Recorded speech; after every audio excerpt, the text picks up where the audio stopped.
wabah pernah menimpa kaum muslimin pada tahun 17 Hijriah di kawasan Amwas, Palestina atau sekarang Israel.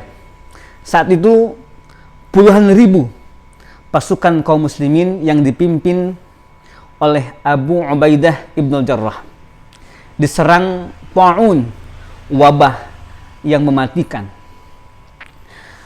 Umar bin Khattab yang memantau dari Madinah telah memerintahkan kepada Abu Ubaidah untuk meninggalkan dataran rendah menuju dataran tinggi untuk meminimalisir penularan wabah itu. Lalu Abu Ubaidah mengikuti saran dan perintah Umar bin Khattab itu. Hanya saja Abu Ubaidah tidak melakukan isolasi diri. Justru ketika wabah datang, mereka berjamaah, berkumpul di situ, sehidup semati di situ. Mereka berdoa kepada Allah Subhanahu wa taala, dan akhirnya Abu Ubaidah sebagai komandan, sebagai pimpinan di situ juga terkena wabah itu. Dan ketika beliau terkena, maka beliau khutbah. Isi khutbahnya adalah, Ayyuhan nas, inna hadzal waj'a rahmatun bikum wa da'watu nabiyyikum wa mautus salihina qablakum. Wahai manusia, sesungguhnya wabah ini rahmat dari Allah untuk kalian. Wabah ini adalah doa Nabi kalian, dan meninggal dengan wabah ini adalah cara meninggalnya orang-orang soleh sebelum kamu. Abu Ubaidah memerintah untuk bersabar di situ, tidak keluar dari kawasan itu untuk mencegah penularan, dan bertahan di situ, berkumpul di situ. Dan sebelum kemudian Abu Ubaidah menyelesaikan khutbahnya, dia berdoa agar dia mendapatkan bagian kesyahidan dari wabah ini, dan beliau pun wafat dalam khutbah itu. Kemudian kepemimpinan beralih kepada Mu'adz bin Jabal. Mu'adz bin Jabal pun dalam khutbahnya sama seperti yang dikatakan oleh Abu Ubaidah, mengajak bersabar, pasrah kepada Allah, tawakal bahwa wabah ini adalah rahmat, dan bahwa wabah ini adalah doa Rasulullah, dan wabah ini adalah cara wafatnya orang-orang soleh sebelumnya. Dan akhirnya dalam khutbahnya itu pun juga Mu'adz bin Jabal meminta agar semua keluarganya punya bagian kesyahidan dari wabah ini. Mu'adz bin Jabal wafat, lalu kepemimpinan diserahkan kepada Amr bin As. Amr bin As khutbah, tapi khutbahnya beda. Ketika melihat orang-orang bergelimpangan menjemput kesyahidannya, Amr bin As tidaklah kemudian berkhutbah seperti yang dilakukan oleh Abu Ubaidah dan Mu'adz bin Jabal.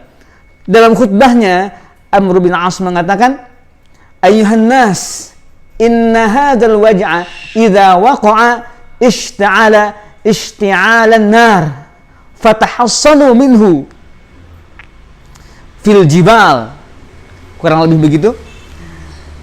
Justru Abu Ubaidah memerintahkan kepada jamaah agar melakukan isolasi diri ke gunung-gunung. Nah, atas idenya ini, meskipun pada mulanya ide ini banyak juga yang menentang, tidak ada ceritanya kita ini dalam wabah kemudian harus mengisolasi diri, berpencar-pencar, berpisah-pisah. Banyak, bahkan sahabat senior pun juga mengkritik, bahkan tidak setuju kepada Amr bin As, tetapi Amr bin As tidak menjawab apa-apa. Dia bergerak mengisolasi diri, dan orang-orang pun juga mengisolasi diri mencari tempat masing-masing, sehingga dari situ orang yang belum terpapar virus bisa selamat, yang sudah terpapar virus tidak menularkan kepada yang lain. Dan berkat idenya itu, maka kemudian meskipun memang saat itu sudah banyak berjatuhan korban, Al-Waqidi meriwayatkan sampai 25.000 yang sudah wafat di situ, dan juga dia mengatakan bahkan 30.000 yang wafat di situ. Tetapi paling tidak setengah dari pasukan muslimin itu selamat dari idenya Amr bin As, atau yang sekarang disebut dengan social distancing. Isolasi diri atau disebut social distancing merupakan cara tuntunan dari Rasulullah SAW untuk melawan wabah. Rasul pernah bersabda, "Fa idza sami'tum bihi fala tadkhulu alaihi, wa idza waqa'a bi ardin wa antum fiha fala tanfiru minhu." Apabila kamu mendengar wabah terjadi di suatu kawasan, maka kamu jangan masuk ke situ. Dan apabila terjadi wabah tersebut di tempat di mana kamu berada di situ, maka jangan lari dari situ. Dari sini, seperti dalam kisah tadi, ada dua sahabat berbeda pandangannya. Pertama adalah Abu Ubaidah ibn Jarrah, yang kedua adalah Amr bin As. Tetapi ternyata Umar bin Khattab membenarkan tindakan Amr bin As yang menetapkan isolasi diri itu. Meskipun tentu akan ada tempat-tempat keramaian yang menjadi sepi, majelis-majelis pengajian jadi sepi, bahkan mohon maaf masjid pun juga akan menjadi sepi, tetapi jangan khawatir kita kemudian kehilangan sunnah. Justru dengan mengisolasi diri ini, kita pindah dari satu sunnah Nabi ke sunnah Nabi yang lain. Bismillah, semoga kita terhindar semua dan kita diberkahi Allah, dilindungi oleh Allah dari wabah ini. Amin ya Allah ya Rabbal Alamin.